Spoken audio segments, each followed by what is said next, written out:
Baik, kita berada di bawah bab yang menceritakan tentang pakaian Rasulullah sallallahu alaihi wasallam. Kita sambung pada hadis yang ke-60, muka surat 48.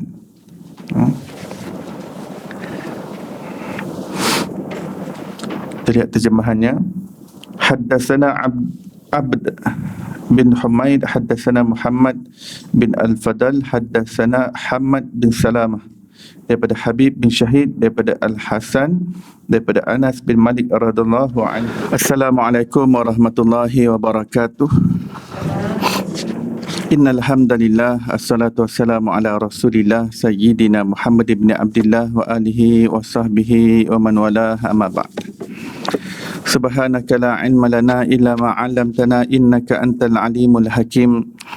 Rabbi shrah li sadri wa yassir li amri wahlul 'uqdatam min lisani yafqahu qawli.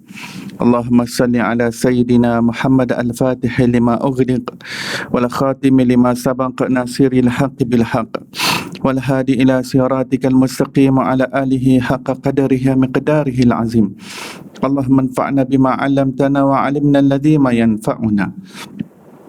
Allahumma faqihna fid din wa 'allimna at-ta'wil. Allahumma inna nas'aluka 'ilman nafi'an wa rizqan wasi'a wa na'udzubika min 'ilmin la yanfa' min qalbin la yakhsha. Allahumma iftah 'alaina futuhal 'arifin warzuqna fahman nabiyyin wa hifzal mursalin wa imanal muttaqin ya arhamar rahimin. Allahumma akhrij min qulubina kulla qadarin lid dunya wa kulla mahallin lil khalq yushghiluna ila ta'atik.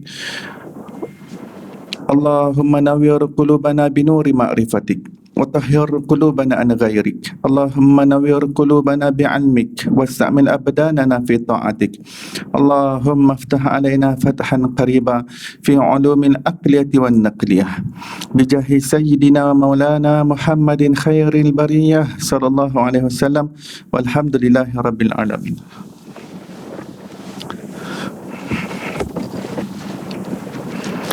Alhamdulillah, segala puji bagi Allah Subhanahu wa taala, pencipta tujuh petala langit dan tujuh petala bumi dan segala perbendaharaan yang berada di antaranya selawat dan salam ke atas Nabi junjungan besar kita, kekasih kita Nabi Muhammad sallallahu alaihi wasallam, dan ke atas ahli keluarga baginda, dan ke atas para sahabatnya, dan ke atas mereka yang mengikuti jalan mereka yang terdahulu dengan cara yang terbaik sehingga hari kiamat. Alhamdulillah, muslimin musliman yang dirahmati Allah Subhanahu wa taala, syukur kita kehadrat ilahi yang dengan limpahan kurnia dan anugerahnya kita dihimpunkan lagi di dalam rumahnya dan di dalam majlis ilmu untuk kita sama-sama menyambung pengajian kitab Syama'il Al-Muhammadiyah yang dikarang oleh Al-Imam Tirmizi rahimahullah. Mari kita bacakan kitab dan hadiahkan kepada beliau dengan niat mudah-mudahan Allah kurniakan kita keberkatan ilmu, dibukakan kefahaman zahir dan batin, dan dicurahkan ke dalam dada kita seperti mana yang telah dilimpahkan ke dalam dada beliau. Wa ila hadratin nabiyyin Mustafa sallallahu alaihi wasallam. Al-Fatihah. A'udzubillahi minasyaitonirrajim. Bismillahirrahmanirrahim. Alhamdulillahi rabbil alamin, arrahmanirrahim, maliki yaumiddin, iyyaka na'budu wa iyyaka nasta'in, ihdinas siratal mustaqim, siratal ladzina an'amta 'alaihim ghairil maghdubi 'alaihim waladdallin. Amin.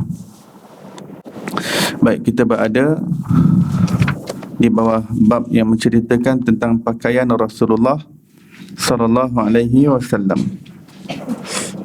Kita sambung pada hadis yang ke-60, muka surat 48.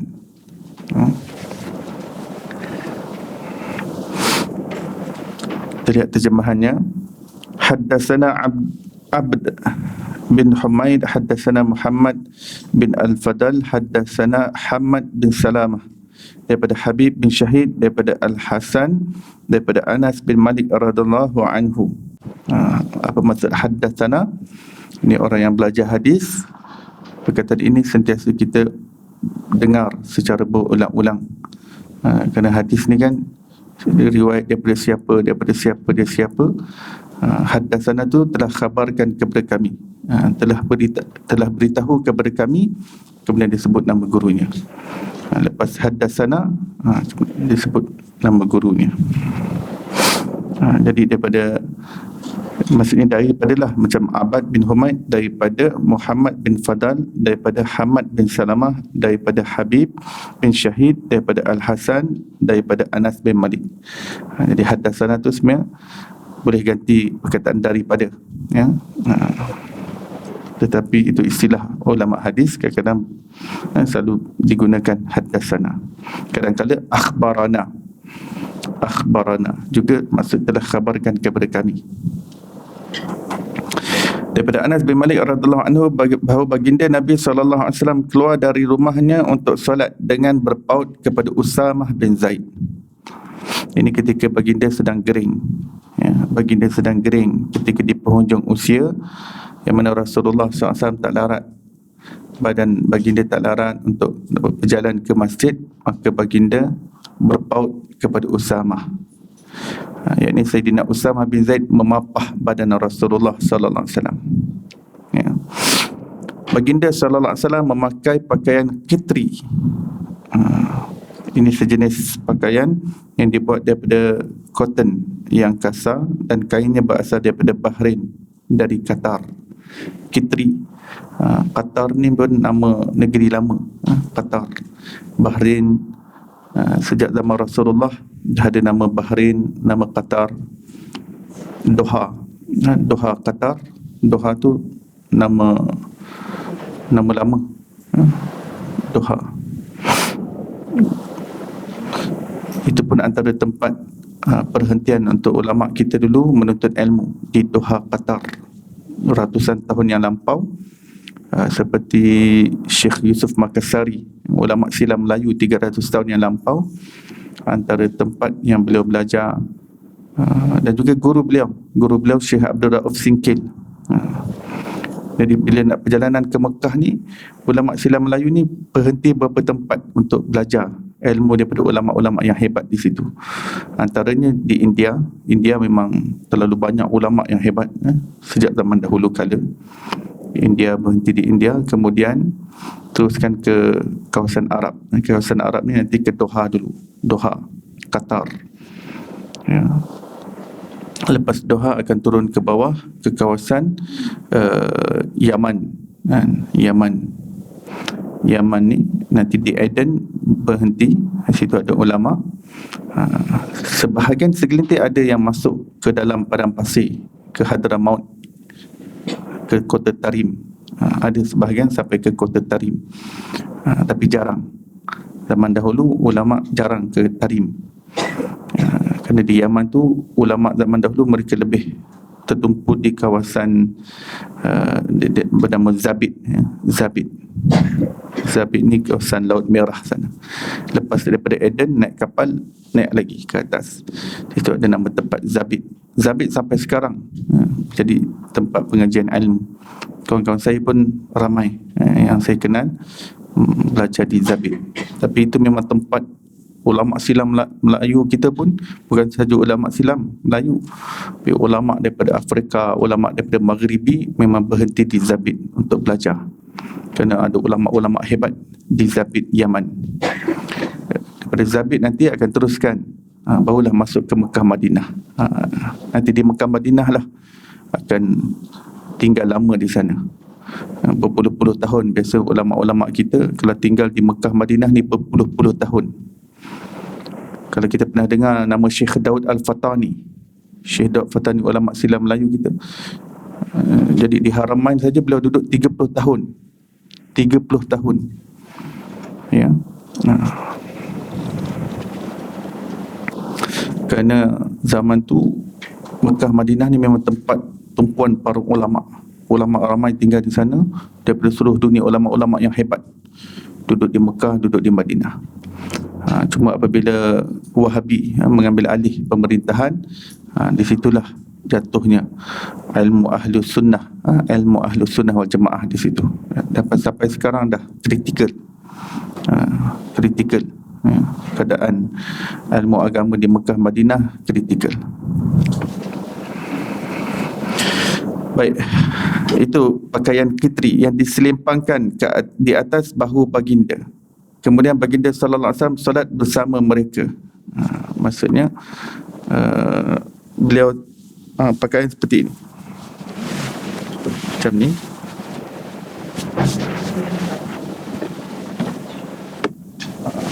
Dalam tak ada apa-apa dah, bagi tutup macam tu.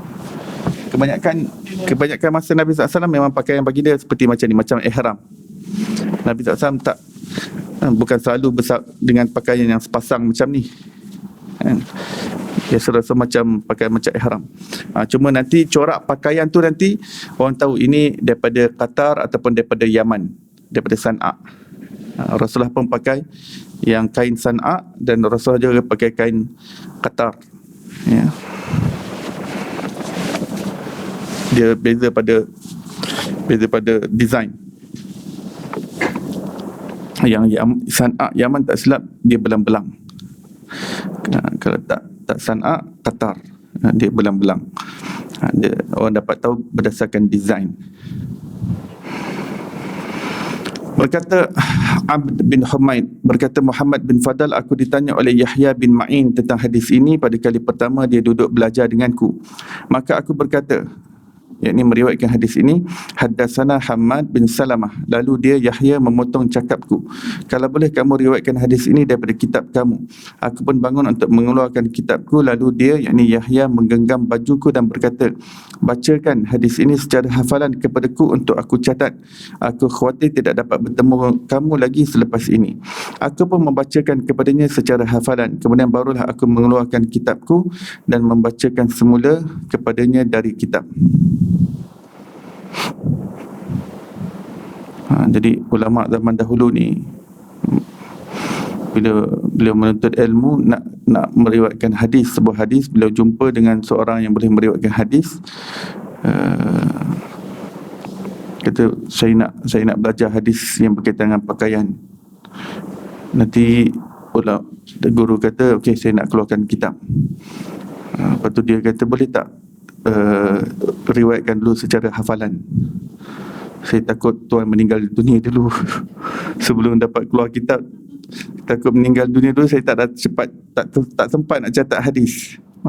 Dia kata okeylah, sebab ajal maut kan di tangan Tuhan, sekejap Allah Ta'ala boleh tarik. Maka dia pun bacakan hadis tu daripada hafalan, barulah dikeluarkan kitab. Sebenarnya ilmu agama ini memang apa yang berada pada hafalan para ulama. Kitab ni hanyalah pembantu sahaja. Kitab, buku, penulisan ini hanya sebagai pembantu sampingan, ya, pembantu sampingan. Tapi ilmu yang sebenar-benarnya itu yang ada dalam dada para guru. Para kefahaman yang ada dalam dada guru yang diriwayatkan secara bersanad, secara berantaian. Kefahaman tu penting. Ya, ini dan ulama banyak menulis dalam kitab mereka bahawa sesungguhnya ilmu itu bukan yang berada pada dada-dada kertas, tetapi ilmu itu yang berada pada dada-dada guru kamu. Yang ini, yang kertas ni boleh tersilap cetak, boleh terhilang perkataan.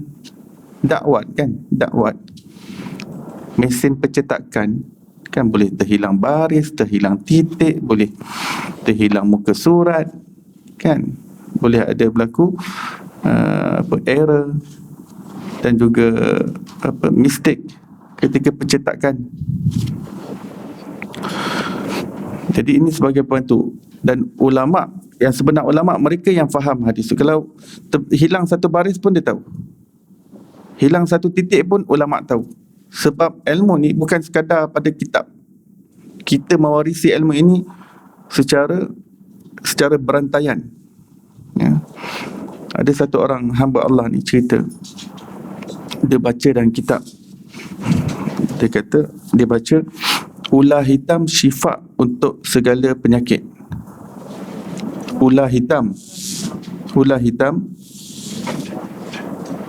syifa untuk segala penyakit. Kitab tu bahasa Arab lah, ini berlaku di dunia Arab. Al-Hayyatus Sauda Syifa'ul likulli da'. Al-Hayyatus Sauda. Al-Hayyatu maksudnya ular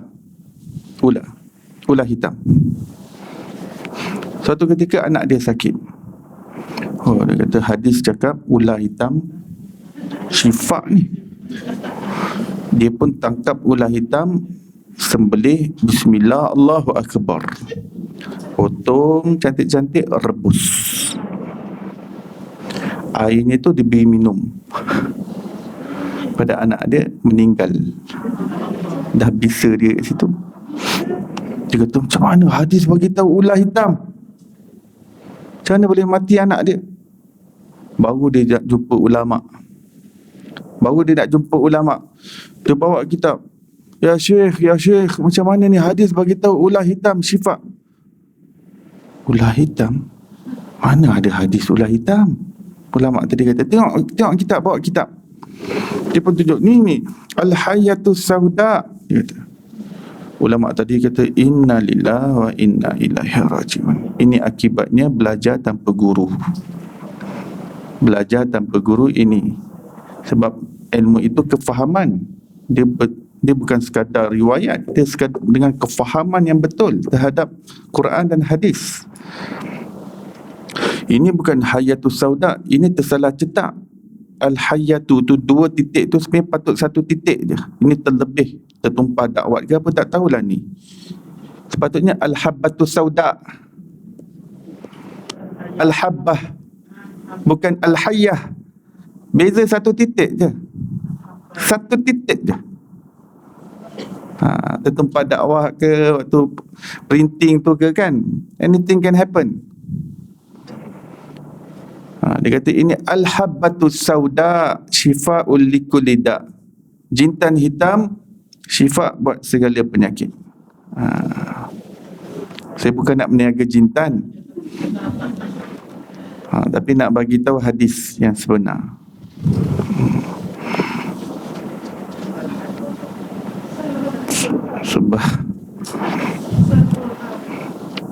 Jadi siapa yang belajar tanpa guru, syaitanlah gurunya. Ya, diambil pemahaman tersebut daripada ayat Quran. Man yahdillahu fahwal muhtad wa man yudlil falan tajida lahu waliyan mursyida. Barang siapa yang Allah SWT bagi hidayah kepadanya, maka dia berada di atas petunjuk. Dan barang siapa yang disesatkan oleh Allah Subhanahu Wa Taala, maka dia tidak akan jumpa sebarang pembimbing yang dapat membimbingnya kepada kebenaran. Maksudnya memang perlu wali yang mursyida, perlu mursyid. Manusia ni perlu mursyid menuju Allah Subhanahu Wa Taala. Ya. Dengan mursyid itu seseorang boleh dapat hidayah daripada Allah. Tadi siapa yang Allah tentukan dia sesat, maka dia ditentukan untuk tak jumpa dengan pembimbing yang dapat membimbingnya. Dia ditetapkan untuk ditentukan, bukan bermakna Allah zalim, tidak. Manusia itu tidak berusaha untuk mencari pembimbing. Manusia itu yang tak berusaha untuk mencari guru.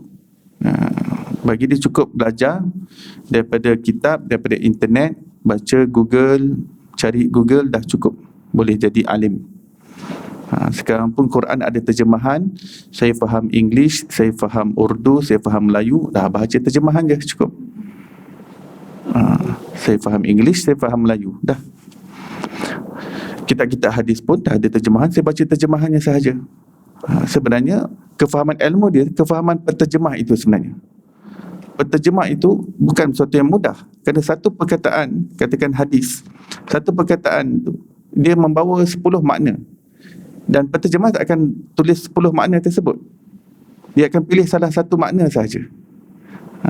Jadi dia, mazhab dia sebenarnya mazhab penterjemah tu, penterjemah kitab tu. Sebab tu belajar agama ni kena ada guru. Guru itulah kefahaman yang diwarisi daripada generasi ke generasi. saudara kita daripada kelompok Salafi dan Wahbi, masalah yang besar mereka tidak ada sanad ilmu itu. Mereka pentingkan riwayat yang ni, sanad riwayat yang ni mereka pentingkan, hadis riwayat sanad. Tapi sanad ini sanad riwayah kita panggil. Ada lagi satu sanad dirayah. Sanad dirayah ni sanad kefahaman, daripada macam mana para ulama memahami sebuah ayat Quran dan hadis tu. Di situ pun ada sanad, cara kefahaman yang murni, turun menurun sampai pada kita. Jadi kita faham kenapa kita baca doa kunut lepas subuh, apa kefahamannya. Tapi orang yang tak ada sanad, tak payah doa kunut ni bid'ah dia. Ni tak berapa nak sahih. Sebab dia tak mahu resi kefahaman dengan cara bersanad. Dia hanya berpandu pada guru. Itu masalah kekeliruan yang berlaku pada saudara kita yang kita sayangi daripada kelompok Salafi dan Wahbi. Tidak ada sanad ilmu. Bila tidak ada sanad ilmu, kefahaman mereka cacar merbah.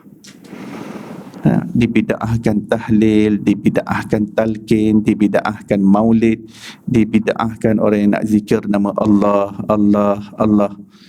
Haru biru. Benda tu simple je sebenarnya. Tapi sebab tak ada sanad ilmu, cacar merbah habis. Cacar merbah. Ya. Sebab tu bila kita cari guru yang bersanad, barulah kita dapat kefahamannya. Ya. Kalau saudara kita yang kita kasihi daripada kelompok Salafi dan Wahbi ni, dia nak ajak terus faham Quran dan hadis sahih, nak terlompat di situ. Dia skip ulama-ulama sebab dia pun tak ada sanad. Mereka tak ada sanad ilmu. Jadi mereka nak skip sanad ilmu ulama-ulama yang berada di pertengahan antara kita sampai Rasulullah. Nak skip, nak terus kepada Quran dan hadis. Itu berbahaya. Nampak macam cantik nak bawa pada Quran dan hadis sahih, tapi daripada segi metodologi banyak kekeliruan. Sebenarnya orang yang berpegang pada Ahlus Sunnah wal Jamaah, mazhab Syafi'i, Hanafi, Hanbali pun semua berpegang kepada Al-Quran dan Sunnah, Quran dan hadis. Cuma dengan kepahaman yang betul oleh para ulama yang berada pada setiap era dan zaman. Tapi apa yang berlaku pada kelompok Salafi dan Wahbi, mereka tak mahu guna ulama-ulama ni. Kata ulama pun boleh salah, dia kata. Ulama pun boleh silap. Jadi kita terus lompat. Jadi sebenarnya bila dia cuba lompat, sebenarnya dia yang sedang memberi penafsiran kepada Quran dan hadis tu. Jadi orang yang ikut dia sebenarnya mazhab dia. Katakan nama dia Dr. Tora, katakan. Mazhab ni mazhab Dr. Tora. Ya, Dr. Tora ni tak ada kat Malaysia ni. Tak ada. Tak ada, ni bukan orang Malaysia, saya bagi contoh saja. Sumpah tak ada. Bagi contoh saja. Dr. Tora, mazhab-mazhab dia. Ya. Jadi daripada ikut Dr. Tora ni, lebih baik kita ikut Imam Syafi'i, dia lebih dekat dengan Rasulullah. Lebih baik ikut imam-imam mazhab. Ya. Mereka lebih faham apa yang berlaku daripada metodologi ilmu. Ya. Bila tak ada sanad ilmu, zikir Allah, Allah dibida'ahkan. Maksudnya tak ada manfaat, tak membawa manfaat siapa yang berzikir Allah, Allah. Sebab apa? Tak ada hadis yang kata Nabi SAW zikir Allah, Allah. Nampak tak kekeliruannya? Sebut nama Tuhan kita, tak ada manfaat dia. La ilaha illallah. Baik.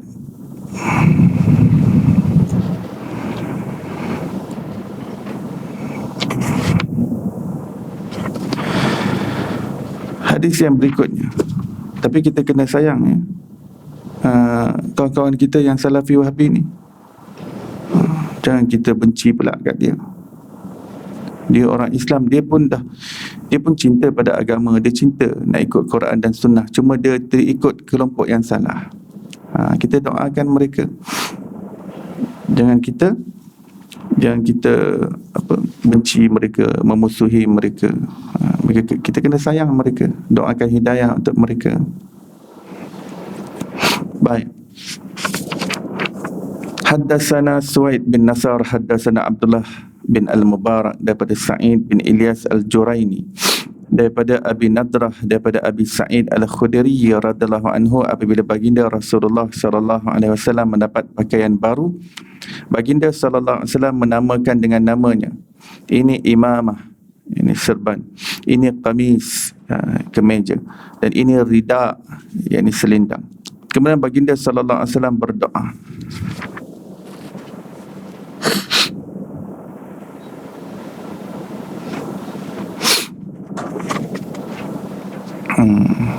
Terjemahan ini tak berapa tepat.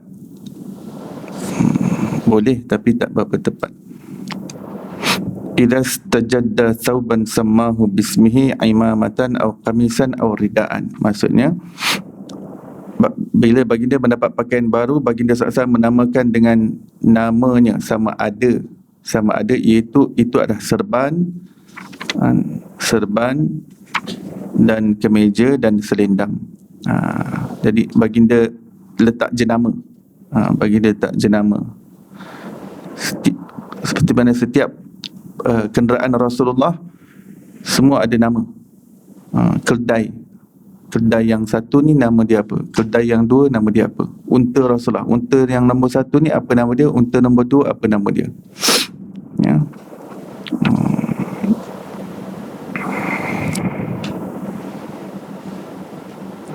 Jadi serban Rasulullah pun Rasulullah letak nama. Letak nama. Sahab, tak silap saya, nama serban tu Sahab. Awan gelap, tak silap saya. Baik.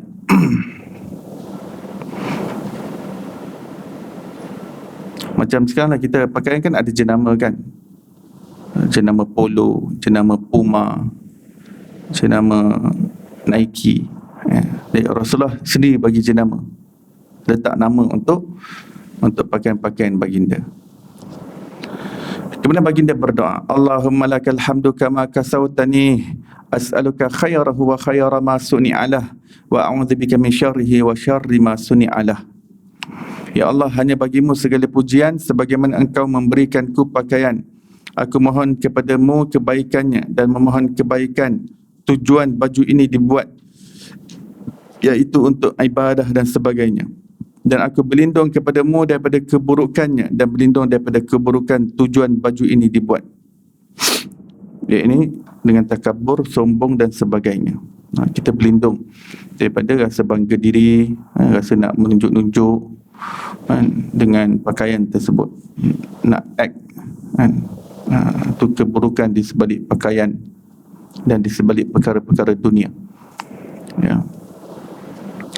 Adapun apabila niat kita pakai baju itu untuk nampak indah, ya, untuk nampak indah, untuk menyedapkan mata orang yang memandang, maka itu suatu niat yang baik, ya.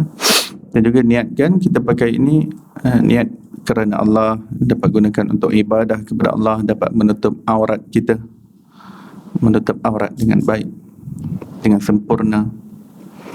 Dan dengan pakaian itu kita dapat menzahirkan nikmat Allah Subhanahu Wa Taala yang Allah telah kurniakan kepada kita. Tak ada masalah nak pakai pakaian mahal, tak ada masalah. Cuma niat nak kena betul, ya. Niat nak kena betul. Salah niat kita berdosa. Sebab ujian kita atas dunia ni niat kita, apa yang kita pilih untuk niat kita. Apabila kita faham bahawa alam ni semua perbuatan Allah, segalanya berlaku dengan kehendak Allah, dan apa yang berlaku dalam hati kita pun dengan kehendak Allah, ya. Tapi kita tak tahu apa yang menjadi kehendak Allah ke atas kita, dan perbuatan kita semuanya tercetus daripada niat kita, ya. Apa yang kita buat dia tercetus daripada niat kita. Kita dihisap, diambil kira sebab kita ada niat di situ. Sesuatu yang dibuat secara tak sengaja, benda tu tak dikira berdosa, benda tu tak kira berdosa sebab dia tak sengaja. Dia tak sengaja tertidur sampai terlepas subuh. Dia tertinggal sembahyang tu bukan sebab dia niat nak tinggalkan sembahyang, ya. Tapi dia niat, tapi sebab tertidur. Dan ibadah pun dikira apabila ada niat. Kalau kita solat, kita tak pasang niat ketika takbiratul ihram, tak jadi ibadah. Ya. Dan mazhab Syafi'i sangat menekankan niat. Tak jadi ibadah, tak jadi solat. Solat tu tak jadi solat bila tak ada niat. Maksudnya apa? Tak sah lah solat bila tak ada niat. Niat tu rukun qalbi. Ya. Tak ada rukun qalbi, tak sah solatnya. Jadi segala apa yang kita lakukan pun, sekejap lagi ni kita nak pergi mana? Kita nak pergi pasar, mesti dah ada niat nak ke pasar. Dia tak boleh tak sengaja tiba-tiba ke pasar. Kenapa saya di pasar ni? Dia mesti ada niat dulu.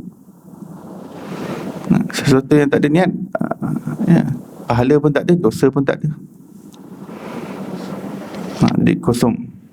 Sedangkan setiap saat dan detik kita di dunia ini adalah modal untuk kita convertkan ia menjadi sesuatu yang bermanfaat kepada kita, jadi currency untuk kita di hari akhirat.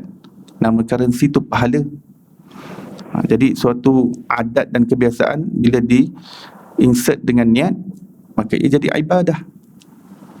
Daripada adat menjadi ibadat. Main bola, asalnya adat kebiasaan nak main bola, main. Tapi siapa yang main bola dengan niat untuk dia nak sihat, supaya dengan kesihatan itu dia dapat pulun beribadah pada Allah SWT, maka dia niat yang baik, maka main bolanya itu dapat pahala di sisi Allah SWT. Jadi niat ni itulah ujian kita di dunia ni. Allah rahsiakan kita apa yang menjadi kehendak Allah, dan apa yang berlaku pada diri kita semua perbuatan Allah. Kita buat apa pun itu perbuatan Allah, tak terkecuali, tak terlepas, tak terpisah. Kita tak boleh cipta perbuatan kita sendiri. Kita tak boleh. Cuba kita kelipkan mata, kita rasa macam kita yang kelipkan mata, tapi Allah yang kelipkan mata kita tu. Kita pilih untuk kelip, pilih untuk kelip, tapi Allah yang kelipkan mata kita. Semua perbuatan Allah. Yang datangkan kita ke majlis ini, kita nampak macam kita yang melangkah, tapi Allah yang langkahkan, Allah yang gerakkan kita, Allah yang perjalankan kita, Allah yang berlangsungkan kewujudan kita. Semua yang perbuatan Allah. Jadi kenapa kita dihisab? Kenapa manusia diazab kalau semuanya perbuatan Allah? Tak gitu. Kan semua kehendak Allah kan? Semua berlaku di dunia dengan izin Allah, kehendak Allah, semua perbuatan Allah. Nah, persoalannya, kenapa manusia dihisab lalu diazab? Kenapa api neraka diadakan untuk orang-orang yang engkar pada Allah? Bukankah pengingkaran itu takkan berlaku kalau Allah tak izinkan, kalau Allah tak gerakkan kaki dia, tangan dia untuk melakukannya? La haula wala quwwata illa billah. Manusia itu hakikatnya tidak ada kekuatan sikit pun, tidak ada daya upaya sikit pun. Semuanya dengan Allah. Semua berlaku dengan Allah. Semua berlaku dengan izin Allah, dengan pertolongan dan bantuan Allah. Kenapa diazab? Kerana niat. Balik pada keinginan yang ada dalam diri kita tu, keinginan, niat kita. Dan Allah rahsiakan apa yang Allah nak cetuskan keinginan dalam diri kita. Allah dah tahu, dan Allah yang cetuskan keinginan tu, tapi Allah tak bagi tahu apa yang Allah nak cetuskan untuk kita. Kerana Allah dengan kebijaksanaannya ciptakan kita, Allah bagi kita pilihan nak A ke B ke C ke D. Tapi Allah dah tahu dah kita nak pilih mana. Kan Allah yang tetapkan dah, Allah dah takdirkan dah semua. Allah yang lakukan. Ya. Niat. Dia balik kepada rahsia yang berada pada niat tu. Kenapa kita diazab? Kenapa kita diseksa? Kenapa kita dihisab? Kenapa kita disoal? Kenapa kita dihitung? Kenapa kita ditanya? Semuanya kembali pada niat manusia tadi. Jadi ujian yang sebenar-benar ujian kita di dunia ni, bagaimana kita nak bawa niat tu kepada hala tuju yang benar, kepada fokus yang benar. Ya.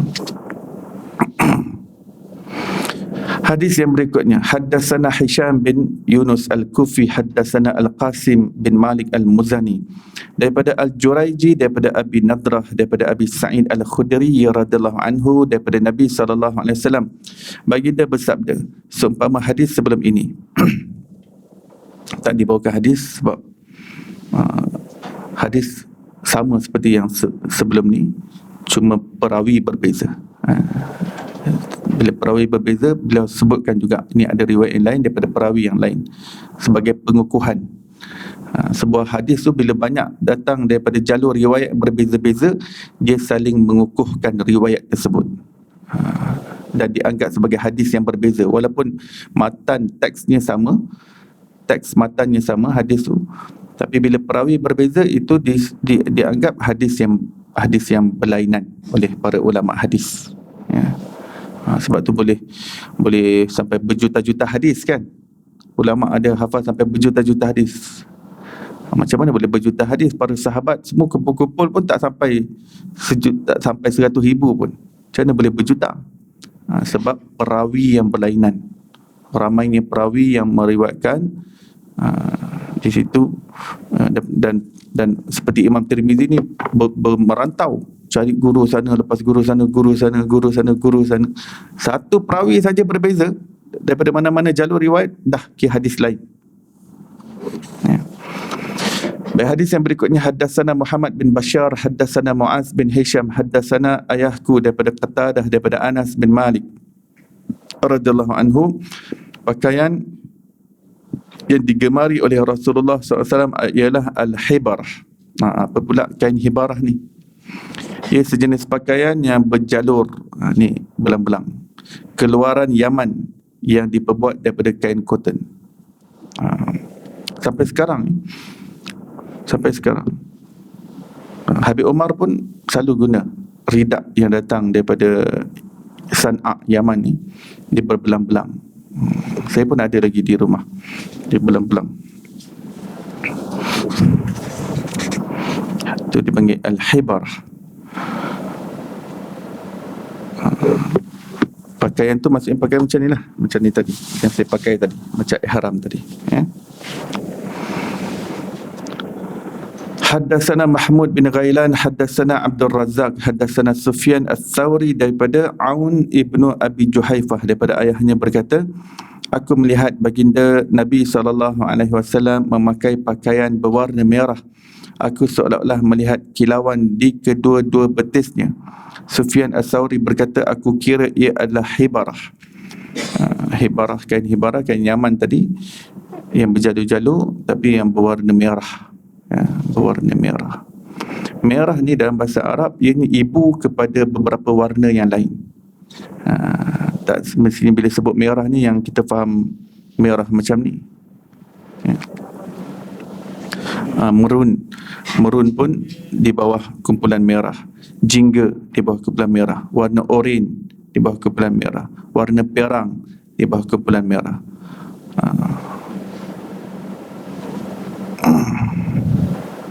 Dan Rasulullah sangat tampan apabila baginda mengenakan pakaian merah itu di badan Rasulullah sallallahu alaihi wasallam. Ya. Sebab itu ulama-ulama Mesir suka merah. Ulama-ulama Mesir,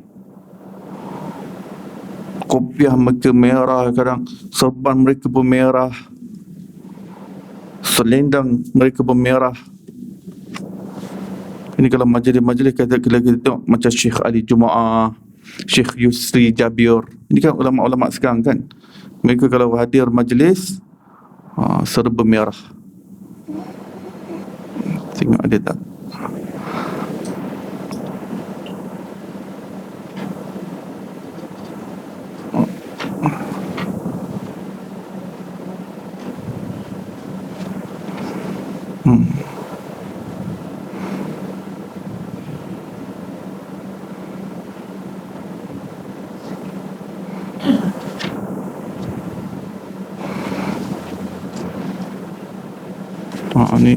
Ini daripada atas lah mereka punya kopiah-kopiah, ya.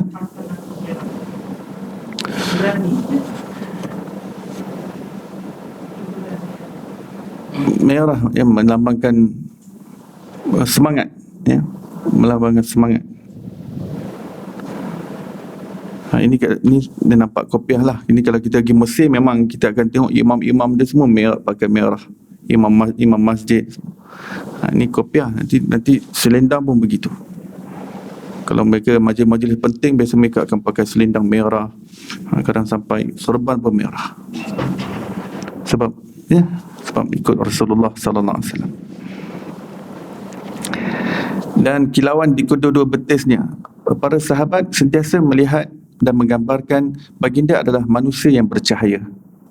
Ya, nampak kilauan wajah Rasulullah kan, seperti matahari, ya, di hadapan wajahnya bercahaya. Ya.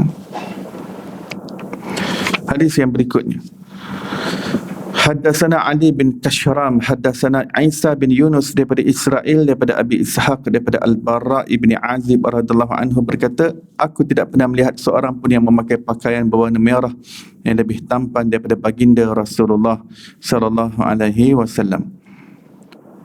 Adapun ekor rambutnya hanya menyentuh kedua-dua bahunya. Selalu pernah tak dengar Syekh Ali Jumaah,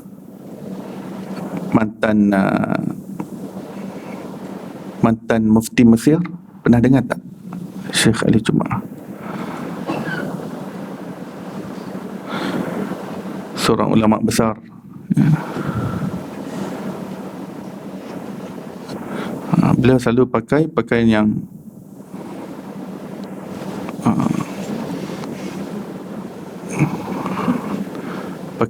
menghala kepada merah. Mantan mufti Mesir, sekarang antara pakar rujuk utama di Mesir. Dan kita pun, anak-anak orang Melayu kita belajar di sana memang banyak rujuk fatwa-fatwa dan kupasan ilmu daripada Syekh Ali Jumaah. Nama ini besar di kalangan penuntut ilmu. Nama Syekh Ali Jumaah ni besar, bukan saja di sisi penuntut ilmu Mesir, tapi penuntut ilmu seluruh dunia sangat mengagumi Syekh Ali Jumaah, sangat mengagumi. Nama beliau akan harum untuk ribuan tahun yang akan datang. Baik. Adapun ekor rambutnya hampir menyentuh kedua-dua bahunya. Itu berkenaan rambut, ya. Rambut Rasulullah ni panjang. Hadis berikutnya, haddatsana Muhammad bin Bashar, haddatsana Abdul Rahman bin Mahdi, haddatsana Ubaidullah bin Ayyad daripada ayahnya, daripada Abi Rimsah radhiyallahu anhu berkata, aku melihat baginda Rasulullah SAW memakai dua helai pakaian berjalur hijau.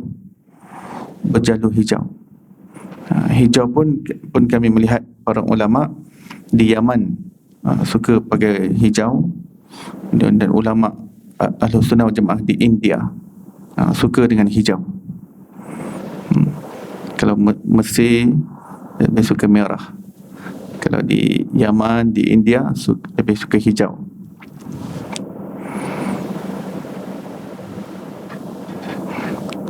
Hadis berikutnya, haddatsana Abd bin Humaid, haddatsana Affan bin Muslim, haddatsana Abdullah bin Hasan Al-Anbari daripada kedua-dua neneknya Duhaibah dan Ulaibah, daripada Qailah binti Makhramah radhiyallahu anha berkata, aku melihat baginda Nabi SAW memakai dua helai kain usang yang berlapis, yang ditindihkan tanpa dijahit antara kedua-duanya. Berlapis macam tadi saya sebut tadi, cuma baginda pakai dua lapis, mungkin musim sejuk, wallahu alam. Kedua-dua pakaian itu bercelup warna za'faran. Warna za'faran ni warna macam ni lah, lebih kurang macam ni. Kain dia macam nak kekuningan, za'faran. Kain usang itu telah luntur warna za'farannya. Hadis ini mempunyai kisah yang panjang. Za'faran sekarang ni banyak di kawasan Iran, ya. Za'faran.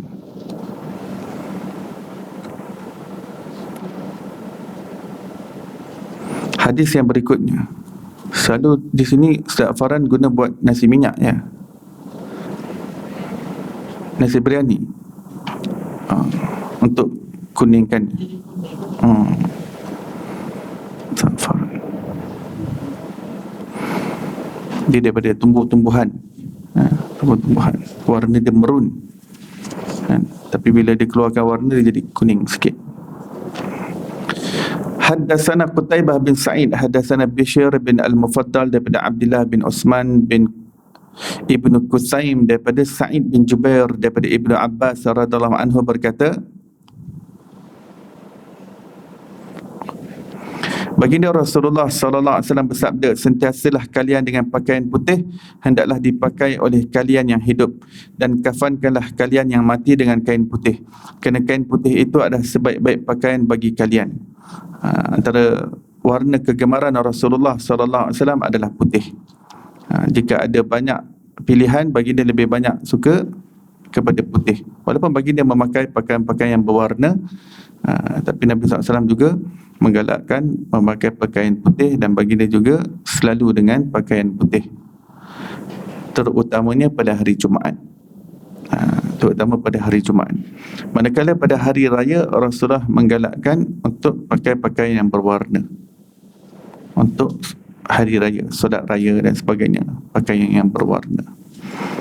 Tapi hari Jumaat, pakaian putih. Dan Rasulullah menggalakkan dengan pakaian putih ini supaya manusia banyak ingat mati, kerana kapan kamu adalah kapan yang berwarna putih. Itulah pakaian kita yang terakhir. Berapa banyak yang dikumpulkan di dalam almari, semuanya ditinggalkan. Dalam almari dah ada tak kain kapan untuk persediaan? Sebab takut kedai tutup tau nanti, hari Ahad takut. Siap-siap. Ini baju saya beli kat Itali, ni kat Turki, ni kat Mekah, ni Madinah, ni dekat Indonesia ni kain kaftan ni dari Indonesia ni. Saya, ni daripada Langkawi, ni dia. Kain kapan ada, kain kapan. Tak ingat lagi lah nak beli.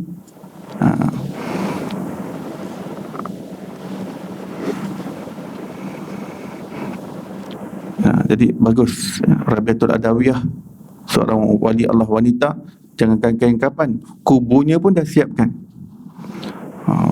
Bila ni kumpul duit, beli satu kawasan tanah kubur tu. Kata saya dah bayar, siap-siap lah yang ni untuk saya. Jadi beliau korek, jadi beliau jadikan tempat tu tempat dia baca Quran. Beliau sepanjang hidup beliau dapat khatamkan 60,000 kali bacaan Quran di dalam lubang kubur dia itu.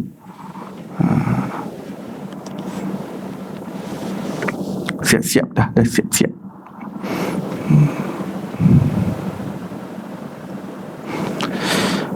Hadis yang berikutnya, haddatsana Muhammad bin Bashar, haddatsana Abdul Rahman bin Mahdi, haddatsana Sufyan daripada Habib bin Abi Sabit daripada Maimun bin Abi Syabib daripada Samurah bin Jundub radhiyallahu anhu berkata, baginda Rasulullah sallallahu alaihi wasallam bersabda, pakailah pakaian putih kerana ia adalah pakaian yang paling bersih dan paling bagus, dan kafankanlah orang yang meninggal dari kalangan kalian dengan kain putih. Haddatsana Ahmad bin Mani', haddatsana Yahya bin Zakaria bin Abi Zaidah berkata daripada ayahnya, daripada Mus'ab bin Syaibah, daripada Safiyah binti Syaibah, daripada Sayyidatina Aisyah radhiyallahu anha berkata, baginda Rasulullah sallallahu alaihi wasallam keluar dari rumah ketika awal pagi. Baginda sallallahu alaihi wasallam memakai pakaian mirtun yang mempunyai bulu hitam. Ia sejenis baju sejuk berbulu panjang dan besar. Jadi kan Arab ni ada musim sejuk, musim panas. Jadi di tempat Rasulullah tinggal di Madinah tu pun musim sejuk. Jadi Rasulullah akan pakai macam kot bulu ataupun jaket bulu yang mempunyai bulu hitam, min sya'rin aswad. Sebab kambing kan ada, kambing biri-biri ada yang jenis warna cerah, ada warna gelap.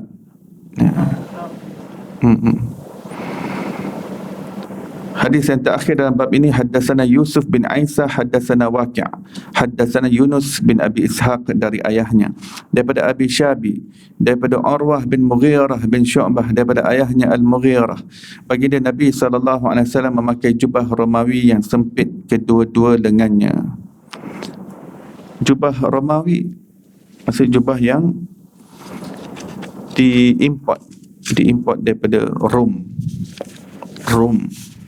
Ya. Rom pada zaman Nabi SAW dia dah terletak di Turki, Konstantinopel. Ketika itu namanya Konstantinopel, bahasa Arabnya Konstantinopel, Turki.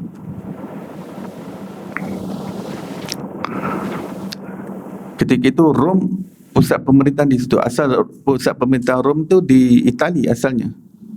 Tapi kan kalau kita baca sejarah kan musnah kerajaan Rom. Sebelum zaman Rasulullah lagi kerajaan Rom dah musnah. Kemudian kerajaan Rom habis, tapi dia punya anak cucu cicit keturunan Raja Rom ni pindah ke Turki. Setelah duduk dalam 200-300 tahun di Turki tu, salah seorang dia punya jalur keturunan tu bangkit balik, bina semula kekuatan di Turki sehingga memegang tampuk pemerintahan. Jadi pusat pemerintahan Rom di Konstantinopel ataupun nama sekarang Istanbul. Istanbul pula asal nama Islambul, kota Islam. Jadi tukar Istanbul ni tak tahu zaman mana, zaman Atatürk mungkin. Istanbul asalnya Islambul daripada nama asalnya Konstantinopel, di bawah kerajaan Rom. Jadi mereka pun ada hasilkan pakaian-pakaian mereka macam ni, lengan panjang, lepas tu dia macam ada kancing di hujung. Ini buatan Rom punya. Rasulullah pernah dihadiahkan dengan pakaian yang seperti itu, buatan Rom, dan Nabi SAW memakainya. Jadi Rasulullah pun pakai imported jugalah, made in Rome. Ada tak baju kita made in Rome? Rasulullah punya made in Rome. Baginda pernah memakai pakaian yang harganya 4,000 dirham, dapat hadiah. Baginda pakai. Cuma baginda ni, pakaian baginda tak lekat lama, sebab sekejap nanti ada orang minta. Ada, ya Rasulullah, saya perlukan pakaian. Rasulullah kata, tunggu jap, masuk dalam rumah, baginda cabut, lepas tu baginda akan pakai macam selendang api yang ada.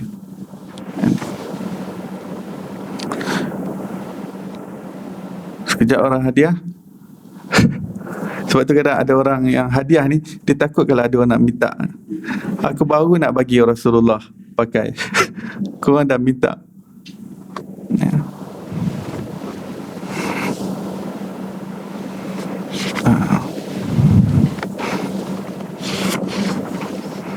Itu cerita Turki.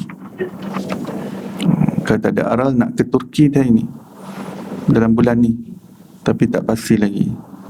Ke Antalya, satu tempat nama Antalya. Di situ ada ladang strawberry. Jadi saya nak pantau strawberry di situ untuk nak diterbang ke sini. Sebab strawberry Turki ni bau betul rasa strawberry. Yang Cameron tu belum lagi. InsyaAllah kena ke ladang dia dulu nak tengok. Hadis yang berikutnya, bab yang ke-9, bab maja'a fi aishi Rasulillah sallallahu alaihi wasallam. Bab menceritakan tentang kehidupan Rasulullah sallallahu alaihi wasallam. Kehidupan maksudnya apa makanan asasi Rasulullah sallallahu alaihi wasallam. Haddatsana Qutaibah bin Sa'id, haddatsana Hammad bin Zaid daripada Ayyub daripada Muhammad bin Sirin, berkata kami bersama Abu Hurairah radhiyallahu anhu, beliau memakai 2 helai baju yang bercelup warna, baju dari jenis cotton. Beliau hendak membuang hingus pada salah satu baju. Sayyidina Abu Hurairah ini setelah zaman kewafatan Rasulullah, ya. Sayyidina Abu Hurairah dah menjadi governor di suatu tempat. Jadi beliau pun pakai baju cotton, dulu baju kasar, sekarang baju cotton yang sedap. Dan beliau nak kesat hingus pun guna kain cotton yang cantik, kan. Kemudian Sayyidina Abu Hurairah berkata, ha, sambil membuah hingus pada kain cotton itu. Aku terkenang ketika aku tersungkur pingsan di kawasan antara mimbar Rasulullah SAW dan bilik Sayyidina Aisyah. Bilik Sayyidina Aisyah tu rumah Rasulullah, dipanggil hujrah Aisyah. Sebab rumah Rasulullah dipanggil hujrah. Sebab nak kata rumah pun susah nak kata rumah. Sebab dia bilik je, dia lebih pada bilik. Kemudian datang seorang lelaki meletakkan kakinya di atas tengkukku. Dia menyangka aku gila, sedangkan aku tidak gila, tapi aku kelaparan. Gila sini yang dimaksudkannya adalah sawan. Kerana orang yang sawan ni diletakkan tengkuknya untuk redakan dia, untuk redakan orang terkena sawan ni, ataupun kegilaan sawan ni. Dia letakkan kaki di tengkuk. Padahal ketika itu aku tengah menggelupur lapar pada ketika itu.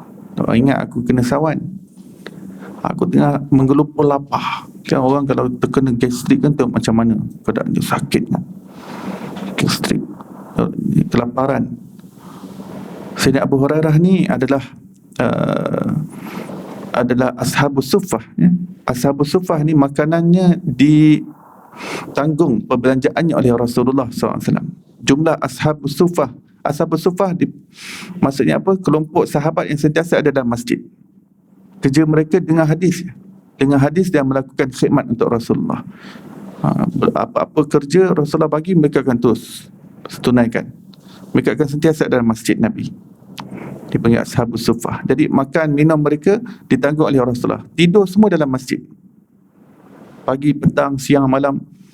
Apa saja Rasulullah perlukan dalam urusan dakwah, dalam urusan agama, nak kena jumpa orang, nak kena bawa surat, ni ashabus suffah sentiasa siap. Kalau tak ada kerja, mereka akan dengar hadis, akan rekodkan hadis. Antara Sayyidina Abu Hurairah. Sebab tu Sayyidina Abu Hurairah merekodkan banyak hadis, ya. Jadi bila sebut Sayyidina Abu Hurairah kelaparan, bermakna Rasulullah pun kelaparan, automatik. Bila ashabus suffah kelaparan, maksudnya Rasulullah sedang kelaparan. Sebab Rasulullah tidak akan makan kecuali baginda akan kongsi bersama ashabus suffah. Bila ashabus suffah kelaparan, automatik tahu Rasulullah sedang berlapar sekarang. Rasulullah sedang mengikat batu di perutnya, ya. Walaupun hadis ni kita tak nampak mana Rasulullahnya. Kata hadis ni tentang kehidupan Rasulullah, mana cerita Sayyidina Abu Hurairah ni? Berkaitannya ashabus suffah yang ditanggung perbelanjaan oleh Rasulullah. Apa yang dimakan oleh Rasulullah, itu yang dimakan oleh ashabus suffah. Apa yang diminum oleh Rasulullah, itu yang diminum oleh para ashabus suffah. Dan Sayyidina Abu Hurairah adalah ashabus suffah. Tempat mereka biasanya di lantai yang ditinggikan di kawasan Masjid Nabawi itu, dipanggil lantai suffah, di belakang makam Rasulullah, kan. Perempuan boleh masuk tak kawasan situ? Tak boleh, itu tempat lelaki. Tempat lelaki. Saya selalu berada di kawasan situ juga kalau saya susah nak masuk raudah dalam tu, kan, mimbar Nabi tu. Di situ ada tempat Rasulullah mengimamkan solat ketika masih menghadap ke Masjid Aqsa. Jadi ramai orang tak tahu. Jadi saya selalu pergi kat tepi tiang tu, belakang ashabus suffah punya tempat. Jadi bila ditukarkan daripada Masjid Aqsa, kiblat ke Masjidil Haram, boleh Rasulullah ke mimbar sekarang ni ada. Tapi tempat imam lama Rasulullah tu di belakang tiang tu. Biasa kalau saya bawa jemaah lelaki, saya akan bawa situ lah. Ni tempat Rasulullah duduk jadi imam di sini. Kita tak dapat sana, kita dapat sini. Bila saya nak bawa jemaah umrah lagi, wallahu alam. InsyaAllah. Mudah-mudahan Allah sampaikan. Hadis yang terakhir dalam bab ini, haddatsana Qutaibah haddatsana Ja'far bin Sulaiman Ad-Dubai daripada Malik bin Dinar berkata, Rasulullah SAW tidak pernah kenyang memakan roti dan daging kecuali ketika tafaf. Rasulullah ni, baginda tidak kenyang. Maka baginda tidak pernah mengenyangkan perutnya kecuali dalam beberapa situasi, iaitu ketika tafaf. Berkata Malik bin Dinar, aku bertanya kepada seorang penduduk Badiah, iaitu Arab Badui. Arab Badui ni mereka pakar bahasa, mereka faham kalau suatu perkataan tu, mereka tahu seduk beluk bahasa dan kalimah, istilah. Sebab tu Rasulullah dibesarkan di kampung pedalaman Arab Badui, di kawasan Halimah Sa'diyah kan. Halimah Sa'diyah tu keluar daripada kota Mekah, berpuluh-puluh kilometer jauh daripada kota Mekah. Daripada umur 4 hari sampai 4 tahun setengah Rasulullah di perkampungan dalaman. Sebab apa? Nak cantikkan bahasa dan untuk menghirup oksigen yang lebih baik di luar. Dalam kawasan kota ni lebih berabuk lebih. Jadi zaman tu lagi memang anak-anak diambil oleh ibu-ibu susuan yang daripada kampung pedalaman untuk disusukan sampai bercerai susu umur 2 tahun. Cuma Halimah Sa'diyah ni minta daripada Siti Aminah, boleh tak sambungkan lagi, extend lagi. Dia perlukan susu lebih dan udara lebih segar. Sebenarnya Halimah Sa'diyah nakkan keberkatan Nabi Muhammad, sebab sejak dia bawa Nabi Muhammad ke tempat dia, rezeki dia melimpah ruah, tak habis-habis. Ya. Baik. Apa itu tafaf? Dia menjawab, makan bersama orang ramai. Jadi bila Nabi SAW hadir jamuan ataupun ada jemputan, Nabi SAW hadir, baginda akan makan sampai kenyang. Barulah makan, baginda nampak baginda betul-betul makan, baginda nak gembirakan orang ramai, nak gembirakan tuan rumah, baginda akan betul-betul makan. Pada waktu yang lain Nabi SAW makan ala kadar sahaja. Perut Nabi tak pernah dikenyangkan dengan roti dan daging, kecuali ketika ada jamuan, ada makan ramai-ramai, ada makan berjemaah, barulah Rasulullah SAW makan kenyang. Wallahu alam, sampai di situ. Ya. Ya.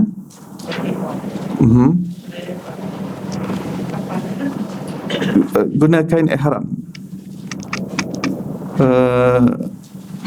Jika ianya boleh menutupi, boleh guna kain ihram tu. Kain ihram tu memang boleh digunakan untuk dijadikan kapan. Dia tak semestinya kena cotton dan kain yang agak tebal sikit kan, kain ihram boleh digunakan untuk ihram yang tu.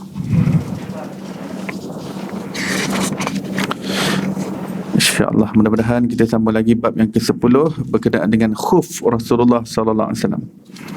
Apa khuf ni? Stokin kulit. Kalau saya ingat, saya bawa yang saya punya stokin kulit.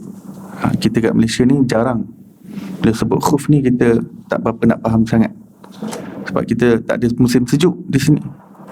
Ya. Saya dulu belajar Afrika memang kena khuf. Belajar Afrika, belajar Yaman, sebab dia ada musim sejuk, dia panggil winter, sejuk.